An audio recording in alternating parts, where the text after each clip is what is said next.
नमस्कार दोस्तों, एक बार फिर आप सभी का स्वागत है। इस वीडियो में हम कंपाउंड प्रपोर्शन यानी कि मिश्र समानुपात शुरू करने वाले हैं और हम लोग जो है आर एस अग्रवाल बुक की जो मैथ की बुक है उसको सोल्व कर रहे थे। बहुत से चैप्टर्स को हमने कंप्लीट कर लिया है, तो उसी क्रम में आज का हमारा चैप्टर रहेगा कंपाउंड प्रोपोर्शन यानी कि मिश्र समानुपात। तो मिश्र समानुपात में सबसे पहले जो भी इसमें एग्जाम्पल दिए गए हैं, उदाहरण दिए गए हैं, उनको सोल्व करेंगे। उसके बाद जो है हम प्रश्नावली पर चलेंगे, प्रश्नावली 14A पर। तो सबसे पहले इसमें जो भी एग्जाम्पल दिए गए हैं उन पर बात कर लेते हैं। तो इस चैप्टर के जितने भी प्रश्न हैं वो एक फार्मूला है, छोटा सा फार्मूला है, उसी पर बेस्ड है। वो आप फार्मूले में आप वैल्यू पुट कर दीजिए, आंसर आ जाएगा। जितने भी इस चैप्टर के सवाल हैं, फार्मूला क्या है आपने सुना भी होगा, अगर आप पढ़ चुके हैं, नहीं पढ़ चुके हैं तब भी कोई दिक्कत नहीं। फार्मूला है MDH वर्ल्ड रिकॉर्ड। क्या है? MDH world record. कैसे लिखेंगे देखिए, MDH वर्ल्ड रिकॉर्ड। ठीक है, MDH भी याद रखते हैं क्योंकि ये सभी याद रखेंगे तो थोड़ा आपको फ़ायदा रहेगा, आसानी रहेगी आने वाले सवालों को सोल्व करने में। तो MDH का मतलब क्या हुआ देखिए, यहाँ पर इस तरीके से हम इसको लिख लेते हैं, यहाँ भी लिख लेते हैं MDH अपान वर्ल्ड रिकॉर्ड। तो 1 1 1 1 1 ये आ जाएगा 2 2 2 2 2, यानी कि M1 D1 H1 upon W1 R1 is equal to M2 D2 H2 upon W2 R2। तो यहाँ पर M क्या है, ये आप जो भी टर्म लिखें उनको एक बार समझ लीजिए। M का मतलब होता है मैन यानी कि आदमी। M का मतलब क्या रहेगा? मैन यानी कि आदमी। अब जरूरी नहीं आदमी रहे, कोई भी वो चीज़ जो काम कर सकती है वो यहाँ पर M का काम करेगी। यानी कि आदमी हो सकता है, औरत हो सकती है, समझ रहे हैं ना? आदमी हो सकता है, औरत हो सकती है, बच्चे हो सकते हैं, कोई भी वो चीज़ जो काम कर रही है वही यहाँ पर मैन का काम करेगी। आदमी हो सकता है, औरत हो सकता है, बच्चे हो सकती हैं, कोई मशीन हो सकती है, कोई मशीन हो सकती है, समझ रहे हैं ना? तो ये M का काम करेगी इस फार्मूले में। D की बात करें तो D का मतलब डे होता है, ये दिन। H की बात करें, H का मतलब आवर होता है यानी कि घंटा, समझ रहे हैं ना? तो यहाँ पर जो है आपको थोड़ा लॉजिक लगाना है कि दिन और घंटा, इसका मतलब ये नहीं कि सवाल में हर सवाल में आपको दिन मिल जाए, हर सवाल में आपको घंटा मिल जाए, समझ रहे हैं ना? इसका मतलब ये है समय, ठीक है ना? समय को ऊपर रखेंगे, सीधा सीधा इसका मतलब ये है, ठीक है? कोई भी समय चाहे सेकंड में दे रखा हो, चाहे मिनट में दे रखा हो, ठीक है? समय किसी भी यूनिट में दिया जा सकता है, तो हमेशा वो ऊपर रहेगा, सीधा सीधा इसका मतलब ये है। तो ठीक है, और यहाँ W का काम होगा कार्य। W मीन्स वर्क यानी कि कार्य, तो कार्य को हम नीचे रखेंगे और R का हो जाएगा। और एक और W से आप निकाल सकते हैं, W का मतलब वेट, मतलब भार भी नीचे रहेगा। कार्य तो नीचे रहेगा ही रहेगा, अगर भार आ जाता है वो भी नीचे रखेंगे, वेट, समझ रहे हैं? ठीक है। R का मतलब रुपया मजदूरी वगैरह, ठीक है ना? R रुपया मजदूरी वगैरह वो भी हम नीचे रखेंगे। बस इतना आपको इस फार्मूले में इतना समझना है, सारे सवाल इस चैप्टर के आपके लग जाएंगे। M1 D1 H1 upon W1 R1, जहाँ M मैन आदमी रहेगा, औरत रहेगा, बच्चे रहेगा, मशीन कुछ भी हो सकता है, दिन और घंटा यानी कि समय ऊपर हमेशा रहेगा, नीचे रहेगा कार्य, और भार अगर हो, वेट हो वो भी नीचे रहेगा, रुपया वगैरह हो, मजदूरी हो वो भी नीचे रहेगी। ठीक है, तो चलिए हम एग्जाम्पल की बात करते हैं, एग्जाम्पल डायरेक्ट लगाते हैं। तो पहला उदाहरण आप देखिए, यदि 15 कलमों का मूल्य 198 रुपये है, तो अभी मैंने एक फार्मूला बताया M1 D1 H1 upon W1 R1 is equal to M2 D2 H2 upon W2 R2। तो यहाँ पर बोला गया 15 कलमों का मूल्य, तो 15 कलमें यहाँ पर किसका काम करेंगे? M का काम करेंगी कलमें, समझ रहे हैं ना? हमने कहा कोई भी वो चीज़ जो काम करती है, तो 15 कलमें जो है वो यहाँ पर M का कार्य करेंगी। तो 15 कलमें क्या होता है? 15 कलमें का मूल्य 198 रुपये है, रुपया नीचे रहेगा, अभी मैंने बताया, तो 198 हमने नीचे कर दिया, बराबर। बोला गया 25 कलमों का मूल्य कितना होगा, तो 25 कलमों का मूल्य हमें पता नहीं है कितना होगा, तो यहाँ चाहे R मान लीजिए, R की वैल्यू आपको फाइंड करनी है, चाहे आप यहाँ पर X मान लीजिए, ठीक है ना? बस क्रॉस मल्टीप्लाई कर दीजिए, 5 3 15, 5 25, 3 से इसको काट देंगे, तिछा के 18, तिछा के 18, क्रॉस मल्टीप्लाई करेंगे, X की वैल्यू आ जाएगी 5 छक्का 30, 5 छक्का 30 और 3 33, 330 रुपये आपका आंसर आ जाएगा। तो यही फार्मूला आप सभी में लगाइएगा। इस सवाल को तो आप 4-5 तरीके से लगा सकते थे। एक तो कक्षा जो क्लास 7th 8th 5th में आपने पढ़ा होगा एक नियम, उससे भी आप इसको लगा सकते थे। 15 कलमों का मूल्य इतना है, 1 कलम का मूल्य इतना है, तो आपको 25 कलमों का मूल्य। इस सवाल में कुछ था ही नहीं, बच्चों वाला सवाल था। और एक होता है रेशियो वाला, आप रेशियो से भी निकाल सकते थे। कैसे, वो भी मैं आपको बता देता हूँ, पर हम रेशियो से लगाएंगे नहीं आने वाले सवाल। आने वाले सवाल हम यही MDH से लगाएंगे, ठीक है ना। MDH वर्ल्ड रिकॉर्ड से सारे सवाल हम आने वाले लगाएंगे। अब इसी सवाल को अगर रेशियो से लगाना होता तो देखिए, 15 कलमों का मूल्य 198 रुपये है, 25 कलमों का मूल्य कितना होगा। पहले 15 कलमें दी गई हैं, बाद में 25 कलमें दी गई हैं। तो सबसे पहले रेशियो से निकालने के लिए, अनुपात से निकालने के लिए सबसे पहले हमें ये पता करना होता है कि सीधा अनुपात है या जो है विलोमा अनुपात है। तो ये पहले पता करते हैं। अब सीधा अनुपात विलोमा अनुपात क्या होता है। सीधा अनुपात का मतलब होता है जब दो राशियों में कोई एक राशि बढ़े उसके साथ साथ दूसरी राशि भी बढ़े। समझ रहे हैं ना। सीधा अनुपात का मतलब दो राशियों में कोई एक राशि अगर बढ़ रही है तो दूसरी भी बढ़नी चाहिए। और विलोमा अनुपात का मतलब होता है अगर एक राशि बढ़ रही है तो दूसरी घटेगी, अगर पहली घट रही है तो दूसरी बढ़ेगी। तो ये विलोमा अनुपात, सीधा अनुपात। तो इसमें पता कर लीजिए सीधा अनुपात है या विलोमा अनुपात है। 15 कलमों का मूल्य 198 रुपये हैं। कलम और मूल्य में रिलेशन है, तो अगर कलमें बढ़ेंगी तो रुपया बढ़ेगा। अगर 15 कलमों की जगह उसे 100 कलमें चाहिए तो उसी हिसाब से पैसा बढ़ जाएगा। समझ रहे हैं ना। अगर कलमें घटेंगी तो पैसा भी घट जाएगा। तो क्या इसका मतलब हुआ, सीधा अनुपात है। एक चीज़ बढ़ रही है तो दूसरी भी बढ़ रही है, एक चीज़ घट रही है तो दूसरी भी घट रही है। सीधा अनुपात है तो सीधा सीधा लिख दीजिए। पहले 15 कलमें दी गई हैं, फिर 25 कलमें दी गई हैं, बीच में समानुपात लगाते हैं। उसके बाद बोला गया है 198 रुपये हैं और इसका हमें पता नहीं है, इसका हम x मान लेते हैं। तो ये सीधा अनुपात हो गया। ये समानुपात का रूल आपको पता होगा, पहले पास पास का मल्टीप्लाई बराबर दूर दूर का मल्टीप्लाई। तो पास पास का मल्टीप्लाई कर दीजिए 25 गुणे 198, दूर दूर का गुणा कर दीजिए 15 इंटू x। इसको जब सोल्व करेंगे तब भी आपके पास 330 रुपये निकल के आएगा। ठीक है। तो ये अनुपात समानुपात से भी इन सवालों को आप लगा सकते हैं, लेकिन हम जो हैं MDH से लगाएंगे सारे सवाल। अगला सवाल देखिए, 25 आदमी किसी कार्य को 27 घंटे में करते हैं। 25 आदमी, यहाँ पर मैं फार्मूला लिख देता हूँ थोड़ी देर के लिए, बाद में बिगाड़ दूंगा। ठीक है, तब तक आपको चीज़ें समझ में आ जाएंगी। तो फार्मूला मैंने लिख दिया, M1 D1 H1 upon W1 R1 equal to M2 D2 H2 upon W2 R2। ठीक है। तो आप जरूरी थोड़े, इसमें देखिए टोटल कितने हैं वेरिएबल, 1 2 3 4 5 वेरिएबल इसमें है। समझ रहे हैं ना। आप जरूरी थोड़े ना हर सवाल में आपको 5 दिए जाएं, किसी सवाल में 2 दिए जाएंगे, किसी सवाल में 3 दिए जाएंगे। समझ रहे हैं ना। तो उसी तरीके से हम इसको सेट कर लेंगे। इस सवाल में 25 आदमी किसी कार्य को 27 घंटे में करते हैं, तो 27 घंटे आवर यहाँ पर रखेंगे, मैंने रख लिए। ठीक है, बराबर क्या बोला गया है, तो 15 आदमी इस कार्य को कितने समय में करेंगे। 15 आदमी M2 की वैल्यू दी है, 15 आदमी कितने समय में करेंगे हमें पता नहीं है। ठीक है, तो कितने समय में करेंगे ये हमें इसमें निकालना है, मतलब H2 की वैल्यू निकालनी है। घंटा है ना, तो H2 की वैल्यू निकालनी है। चाहे आप यहाँ पर H2 रख दीजिए, कैलकुलेट कर लीजिए, H2 की वैल्यू निकल आएगी। अब जो भी आपको मानना है, हम x माने ले रहे हैं, बात वही है।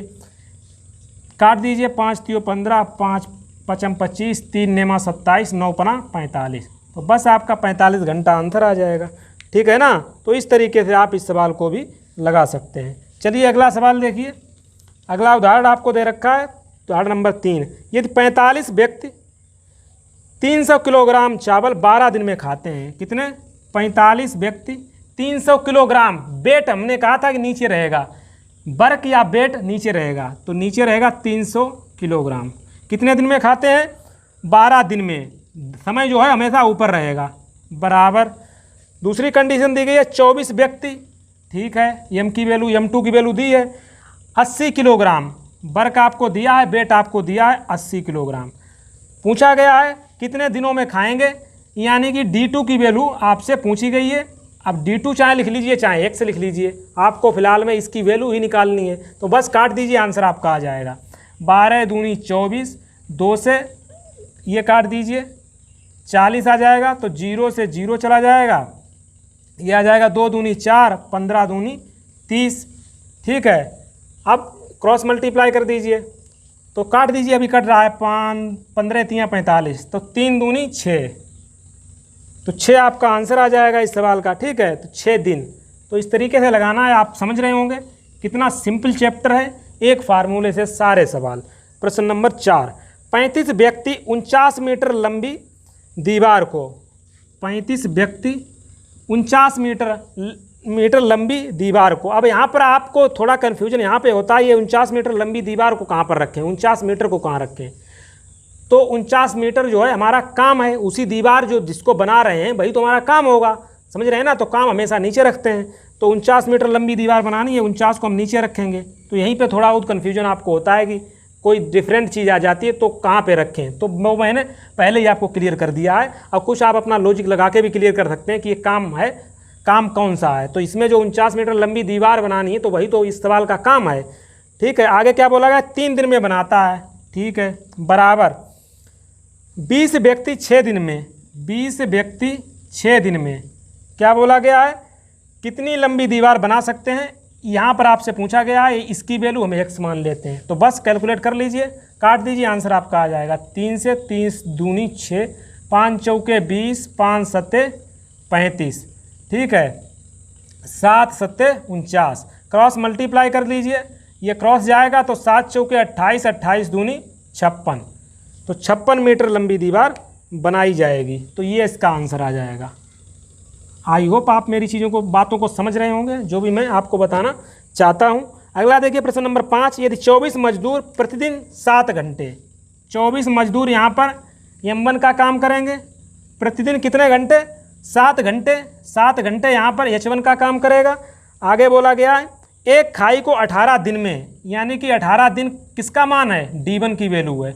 आगे बढ़िए, बोला गया है यदि, आगे बोला गया है कितने मजदूर, मजदूरों की संख्या आपसे पूछी गई है, यानी कि M2 की वैल्यू आपसे पूछी गई है जिसको हम x मान लेते हैं, इनटू कितने मजदूर 9 घंटे प्रतिदिन कार्य करके, 9 घंटे यहाँ पर H2 रहेगा। अभी मैं एक एक चीज़ इसलिए बता रहा हूँ क्योंकि आपकी शुरुआत है। अब बार बार ये चीज़ें मैं नहीं बताऊँगा, जब प्रश्नावली पर चलेंगे तो डायरेक्ट चलेंगे। अब वहाँ थोड़ी ना आपको बताऊँगा M1 क्या है, D1 क्या है, समझ रहे हैं ना, H1 क्या है। तो वहाँ तो आपको ये चीज़ें डायरेक्ट लगानी है अगर आपको शॉर्ट में लगाना है सवाल। तो चलिए, इसमें क्या बोला गया, 9 घंटे प्रतिदिन कार्य करके इस खाई को 16 दिन में। तो बस इसको सॉल्व कर लीजिए, आंसर देखिए। अब इसको काट दीजिए, तो ये तो कटेगा नहीं, पॉइंट में आ रहा है क्या, सॉरी ये 24 मजदूर है, 24, 25 नहीं है, 24 मजदूर। काट दीजिए, 8 एकना 8, 8 तियाँ 24, तो टोटल आपका x की वैल्यू आ जाएगी 7 तियाँ 21। तो यही आपका आंसर आ जाएगा। कितने चाहिए मजदूर, 21 मजदूर चाहिए। तो आप समझ रहे हैं ना कितने सिंपल सवाल हैं, सिर्फ एक फार्मूले से आपके लग जाएंगे। अगला देखिए प्रश्न नंबर 6, यदि 17 व्यक्ति 8 घंटे प्रतिदिन कार्य करके, कितने हैं, 17 व्यक्ति प्रतिदिन 8 घंटे कार्य करके एक 26 मीटर लंबी खाई, तो यही तो हमारा काम है, जिस खाई को बना रहे हैं वो 26 मीटर लंबी है, वही तो हमारा काम है। ठीक है, 26 मीटर लंबी खाई को 18 दिन में खोद देते हैं। दूसरी कंडीशन दी गई है, तो कितने व्यक्ति और लगाए जाएं। शुरुआत में कितने व्यक्ति लगाए थे, 17 व्यक्ति, तो बोला कितने व्यक्ति और लगाए जाएं, तो हमने कहा 17 + x। ठीक है, x जो है एक्स्ट्रा और लगाए जाएं। कितने व्यक्ति और लगाए जाएं कि वे इसी प्रकार की 39 मीटर लंबी खाई हो जाए। 39 मीटर लंबी खाई को 9 घंटे प्रतिदिन कार्य करके 12 दिन में खोद दें। ठीक है, बस इसको सोल्व कर लीजिए, आंसर आपका मिल जाएगा। तो इसको काटेंगे, 9 दूनी 18, 2 छंगे 12, इसको काट दीजिए, 3 दूनी 6, 13 तियाँ 39, 2 चौके 8, 13 दूनी 26, 2 दूनी 4, 17 दूनी 34, 34 बराबर आ जाएगा 17 + x। तो x की वैल्यू आपको मिलेगी 17। तो यही आपका आंसर। कितने अतिरिक्त लगाए जाएं, 17 अतिरिक्त व्यक्तियों को लगाना होगा। तो ये इसका आंसर आ जाएगा। अगला देखिए प्रश्न नंबर 7, यदि 35 घोड़ों के लिए, यदि 35 घोड़ों के लिए, तो 35 घोड़ा यहाँ पर M1 का काम करेंगे। ठीक है, ज़रूरी नहीं, हर सवाल में आपको मैं नहीं दे रखा हूँ, मैं आपको शुरुआत में बता चुका हूँ। तो 35 घोड़े यहाँ पर M1 का काम करेंगे। तो 35 घोड़ों के लिए 540 किलोग्राम अनाज बेट दिया है, ये नीचे रहेगा, मैं पहले ही बता चुका हूँ, और फार्मूले में भी ये चाहे बर्क या बेट नीचे। 540 किलोग्राम अनाज 21 दिन में, 21 दिन के लिए पर्याप्त हो, तो 28 घोड़ों के लिए, 28 घोड़ों के लिए 720 किलोग्राम अनाज, 720 किलोग्राम अनाज कितने दिन के लिए पर्याप्त होगा? हमने मान लिया x दिन के लिए पर्याप्त होगा, ठीक है। तो ये चाहे D2 लिख दीजिए चाहे x लिख दीजिए, फिलहाल में जो भी आप यहाँ पर मानेंगे उसी की वैल्यू आपको फाइंड करनी होगी। काट दीजिए, देखिए 7 तियाँ 21, 7 चौके 28, और काट दीजिए अगर कट रहा है, काट 3 से कट जाएगा, 18 तियाँ 54, ये 0 से 0, 18 चौके 72, 4 से 4 चला जाएगा, तो x की वैल्यू आपके पास आ जाएगी 35। तो यही आपका आंसर आना चाहिए। देखिए प्रश्न नंबर 7 का 35 आपका आंसर आ जाएगा। प्रश्न नंबर 8 देखिए, प्रश्न नंबर 8 में क्या बोला गया? 1 किलो में 850 ग्राम। देखिए प्रश्न नंबर 8 को मैं पहले देख चुका हूँ, तो ये सवाल जो है इसमें गलत दे रखा है। अगर अंदर प्रश्नावली में अगर आप हम लोग जाएंगे तब आपको यही सवाल रिपीट होगा। ये सवाल जो है हमारा प्रश्नावली में प्रश्न नंबर 25 है। तो 25 में क्या कह रहा है? प्रश्न नंबर 25 में एक छावनी में 3300 व्यक्तियों के लिए 850 ग्राम प्रति व्यक्ति की दर से 32 दिन का भोजन था। तो यही इसमें मिसप्रिंट किया गया है। 850 ग्राम प्रति व्यक्ति की दर से 3300 सैनिकों की खाद्य सामग्री कितने दिन की थी, ये इसमें बताया नहीं गया था। कुछ दिन के लिए रही होगी ना, और डायरेक्ट आगे बोल दिया गया 7 दिन के बाद, तो ये सवाल लग ही नहीं पाएगा विदाउट टोटल दिन। तो आपको पता होना चाहिए कि खाद्य सामग्री थी कितने दिन की। तो आपको इसमें थोड़ा नोट कर लेना है, एक लाइन बढ़ा लेनी है। खाद्य सामग्री जो थी वो 25 दिन की थी, ये आपको ध्यान रखना है। सॉरी 32 दिन की खाद्य सामग्री थी, तो तभी ये सवाल लग पाएगा, नहीं तो ये सवाल आपको इसको गलत करना पड़ेगा। तो उसी हम देखिए प्रश्न नंबर जो 25 है वही ये सवाल है, सेम सवाल है, पर इसमें जो है थोड़ा मिसप्रिंट है। तो देखिए हम उसी के हिसाब से लगाएंगे। तो इसमें आप कर लेना, क्या करना है आपको इसमें सिर्फ इतना करना है कि 1 किलो में 850 ग्राम प्रति व्यक्ति की दर से प्रतिदिन की दर से 3300 सैनिकों की खाद्य सामग्री थी, 32 दिन की खाद्य सामग्री थी। ये आपको एक लाइन बढ़ानी है बस। 7 दिन के बाद कुछ और सैनिक आने से, 7 दिन के बाद कुछ और सैनिक आए, इसका मतलब 7 दिन तक वो सामग्री खाई होगी। तो अब 7 दिन से हमें कोई लेना देना नहीं, क्या हुआ कितना खाया, 7 दिन में उन्होंने कुछ भी खाया होगा। अब 7 दिन के बाद हम पढ़ेंगे अब खाद्य सामग्री थी कितने दिन की, 32 दिन की। 7 दिन तो वो ऑलरेडी खा चुके हैं, अब बचे कितने हैं, 25 दिन अभी चलनी चाहिए रेगुलर। अगर आगे सवाल को हम नहीं पढ़ रहे हैं तो समझ रहे हैं ना, तो 25 दिन तक वो खाद्य सामग्री चलनी चाहिए। तो क्या है वो हम पढ़ लेते हैं। देखिए 850 ग्राम प्रति व्यक्ति की दर से 3300, तो कितने दिन चलनी चाहिए, 25 दिन तक चलनी चाहिए, ठीक है। अब आगे सवाल को पढ़ेंगे। सवाल आगे कह रहा है 7 दिन के बाद कुछ और सैनिक आ जाते हैं। 7 दिन के बाद होता क्या है, कुछ सैनिक और आ जाते हैं। तो कुछ और सैनिक आ जाएंगे तो कितने हो जाएंगे सैनिक, आप कहेंगे 33 से पहले ही थे, प्लस एक्स एक्स्ट्रा और आ गए। जब एक्स्ट्रा और आ जाते हैं एक्स, तो जो सामग्री है वो 825 ग्राम प्रतिदिन की दर से, 825 ग्राम प्रतिदिन की दर से सिर्फ 17 दिन चलती है, सिर्फ 17 दिन चलती है। तो किले में कितने सैनिक आ गए, मतलब एक्स की वैल्यू आपको निकालनी है। तो इस सवाल को ध्यान से समझना है, क्योंकि आप जो करेंगे वो यहाँ पर 7 का मल्टीप्लाई कर देंगे, जो कि आपको नहीं करना है, क्योंकि 7 दिन तक वो अपना खा चुके हैं ना। 7 दिन के बाद जो भी हुआ है उस पर हम बात करेंगे। अगर ये लोग ना आते तो हमारी 25 दिन चलती कि नहीं चलती, 25 दिन ये सामग्री चलती, क्योंकि 25 दिन की 32 दिन की सामग्री थी, तो 25 दिन तो वैसे ही भी चलती। लेकिन हुआ क्या, कुछ लोग आ गए, कितने आ गए, एक्स, तो हुआ क्या, 17 दिन चली। तो बस इसको सोल्व कर लीजिए। देखिए इसको जब काटते हैं तो ये कट जाएगा, 17 पना 85, 50 आ जाएगा। 25 से काट दिए, 25 दूनी 50, ये आ जाएगा 25 तियाँ 75, और कितना 7 25 तियाँ 75, 33 से ये कट जाएगा 100।